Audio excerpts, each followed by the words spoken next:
तो पिछले पार्ट में हमने देखा था कि जब सेरेमनी चल रही थी तो उसी दौरान फ्लेम लॉर्ड ली पर इल्जाम लगाता है कि ली ताकतवर नहीं है और वो इस काम के लिए भी नहीं बना है। वैसे तो उसकी बात पर मास्टर कह देते हैं कि तुम ऐसा कहने वाले कौन होते हो, हम सभी ने ली की काबिलियत देखकर ही उसे सिलेक्ट किया है।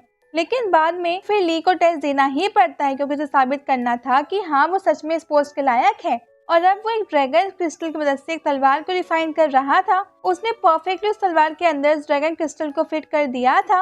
अब इस पार्ट की स्टार्टिंग ही पिछले पार्ट के आगे से ही होती है। हम देखते हैं कि ली के हाथ में वो वेपन था और पूरी तरीके से तैयार था। सभी लोग ये देखकर शॉक थे कि ली ने ज्यादा स्पीड में वेपन को रिफाइन कर लिया, जबकि हर किसी को हर नए काम में टाइम तो लगता ही है। लेकिन ली तो बिल्कुल भी टाइम नहीं लगा रहा था। सभी स्टूडेंट ली को चीयर कर रहे थे और कह रहे थे तुम सबसे ज्यादा टैलेंटेड लड़के हो अभी तक के। और वैसे इसके बाद अब वहाँ पर डीन यानी कि सेक्टर मास्टर भी खड़े हो जाते हैं और कहते हैं कि ये तलवार तो हमने रिफाइन की है, इसलिए ऑफिशियली सबसे पहले वेपन रिफाइनिंग के तौर पर तलवार तुम्हें इनाम के तौर पर देता हूँ। अब ली इस पर कुछ भी कहे इसके पहले ही वहाँ पर वो मास्टर जो कि पिछले पार्ट में कह रहे थे कि ली को खुद को साबित करने की जरूरत नहीं है, वो इस काम के लायक है या नहीं, वो मास्टर अभी वहाँ से आगे बढ़ते हुए फ्लेम लॉर्ड से कहते हैं कि ली ने तो खुद को साबित कर दिया, अब बताओ क्या तुम अभी भी कुछ कहना चाहते हो। इस चीज पर फ्लेम लॉर्ड कहने लगता है कि हाँ मास्टर, वैसे तो ली ने सच में सलवार में ड्रैगन जो क्रिस्टल है वो लगा दिया है और जो सीलिंग जो स्क्रिप्चर्स लिखते हैं वो भी उसने लिख दिए हैं, लेकिन फिर भी इस चीज से वो साबित नहीं होता ना कि सच में ये वेपन पावरफुल है, क्योंकि अभी तक हमने इसकी पावर्स तो देखी नहीं और जब तक हम इसकी पावर नहीं देख लेते तब तक ये कहा नहीं जा सकता कि ये काम करेगा भी कि नहीं। अब हम देखते हैं कि यहाँ पर मास्टर कहने लगते हैं कि ठीक है, अगर ली ने खुद को तो साबित कर ही दिया है तो ये छोटी सी चीज और वो आराम से प्रूव कर सकता है। इसके बाद वो पीछे जाकर ली से कहते हैं कि क्या तुम तैयार हो अपनी इस बनाई हुई तलवार की पावर दिखाने के लिए।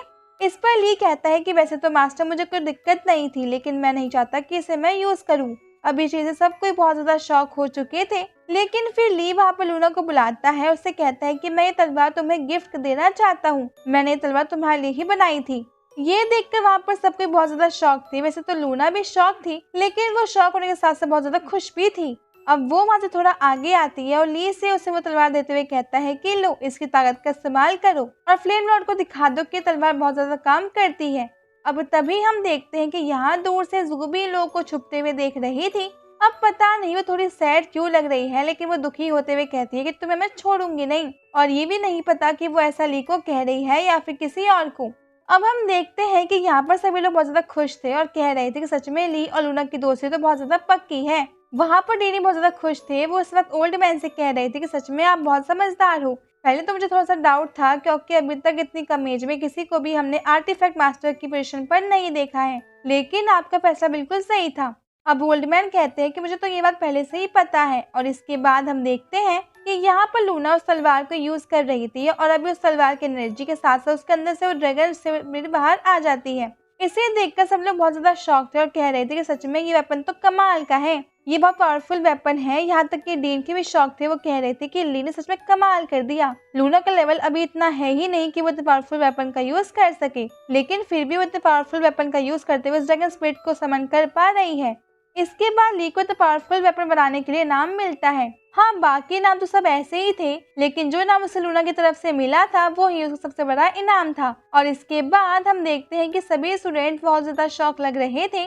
यहाँ पर ली का दोस्त होने के बाद भी अभी चेन दुखी था और कह रहा था कि मेरे साथ कभी ऐसा क्यों नहीं होता, मगर दूसरा स्टूडेंट उसे दिलासा देते हुए कहता है कि दिन में सपने मत देखो। अब हम देखते हैं कि ली को आर्टिफैक्ट मास्टर का कोट और वो पोजीशन का टैग दोनों ही चीजें दे दी गई थी। हम देखते हैं कि इसके बाद सभी लोग ताली बजा रहे थे और फिर मास्टर आगे आते हुए फ्लेम लॉर्ड के पास आते हैं और कहते हैं कि अब बोलो, ली की दोनों चीज साबित हो चुकी है और तुमने कहा था कि अगर ली ने खुद को साबित कर दिया तो फिर तुम पनिशमेंट लेने के लिए तैयार रहोगे। अब फ्लेम लॉर्ड को ना चाहते हुए भी हाँ करनी पड़ती है। इसके बाद वो मास्टर कहते हैं कि ठीक है, तो फिर तुम्हें अब 3 दिन तक ये अकेडमी के अंदर रहना होगा, तुम बाहर नहीं जा सकते और जो भी प्रैक्टिस करनी है तुम यहीं पे सामानों सा और यहाँ पर रुक कर करोगे। अब फ्लेम लॉर्ड और उसका वो साथी हाँ कर देते हैं। वैसे वो बेचारा साथी तो फालतू में फंसा, पर क्या करे, गलती तो संगत का असर है।